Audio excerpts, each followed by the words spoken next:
The federal inquiry into foreign interference is resuming this morning, and it will hear from an independent MP at the center of allegations about foreign meddling in Canadian elections. Han Dong left the Liberal caucus after it was alleged he willingly took part in Chinese interference efforts and won his seat with Beijing's help in 2019. Dong is denying those claims. He is slated to testify this afternoon, as is former Ontario Cabinet Minister Michael Chan. Chan is suing CSIS and others over allegations that the spy agency had him under surveillance and had concerns about improper activities with Chinese officials.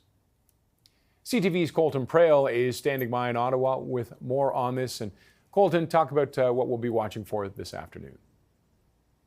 Yeah, of course, as you mentioned, Han Dong's testimony is going to be the one that most people are paying attention to, watching, as he is really the person who is at the center of this entire saga and what's kicked it all off. This is probably some of the most important testimony we're going to hear from someone who is has firsthand experience of living through this. And one of the things that we learned in former Special Rapporteur David Johnston's report was that Han Dong was allegedly unaware of what was going on. And while he did find that there were irregularities in that 2019 process for his nomination in Don Valley North, and that he said there was also genuine suspicions that it could be connected to the Chinese consulate in Toronto.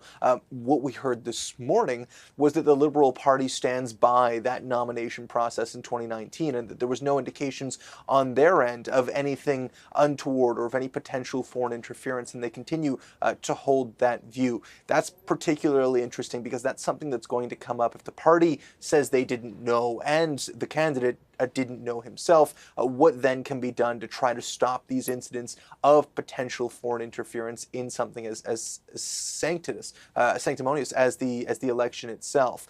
That's one aspect that we're going to be focusing on a lot this afternoon. The other aspect is going to be the communication to the candidates themselves. There are a number of people who have allegedly been targeted and subject to incidences of foreign interference, whether it's Han Dong, Michael Chan, Jenny Kwong, Michael Chong. The list goes on and on and on. And how many of these people were actually aware of what was being done and what was happening to them or around them? That's a specific question that we don't have a lot of answers on so far. And what we learned from the parties themselves is that the information they were getting throughout this electoral process was not very specific at all. There was complaints from all three major parties about the lack of specific information they were being given by the federal task force that oversees the federal election process. And even in the process after those elections, when it came to dealing with complaints or issues that may have included elements of foreign interference, especially the Conservative Party said they were really disappointed with how those were handled. The quoting saying that they felt there was a lack of respect for the entire process, a lack of intentionality, and a lack of seriousness when dealing with the issue. That's something that has been a heavy criticism of the federal government across the board when it comes to dealing with foreign interference, is that it hasn't been dealt with seriously enough, that people haven't been told early enough. And so this afternoon, when we hear from these two men who really have been subject and at the center of all of this, what were they told? When were they told it? That's going to be something to watch for, especially in the federal government's response to these sorts of threats and concerns.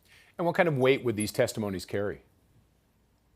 I think it'd be really significant. I mean, really, we're waiting on Han Dong. Of course, we'll have the Prime Minister and cabinet ministers later on. But really, these are the people who are at the core of this issue. These are the candidates who allegedly had foreign interference involved or foreign states involved and attempting to interfere in that election process. And so knowing how it impacted them, how it impacted the process, their level of awareness, I think is going to be key to determining how best to move forward from here. Because the complaints that individual parties have had, during that election cycle, during that election process, is that they didn't know what to do if foreign interference was happening, and what it would look like when it was happening, and how best to try and avoid it.